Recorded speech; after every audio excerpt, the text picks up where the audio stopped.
to God with the voice of triumph. Amen.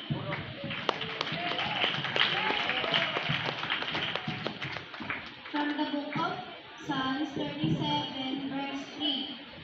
Trust in the Lord and do good, so shall thou live in the land, and verily thou shalt be fed. Amen.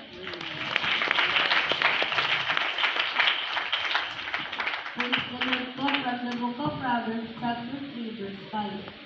Trust in the Lord with all thy heart, and lean not unto thine own understanding. Amen.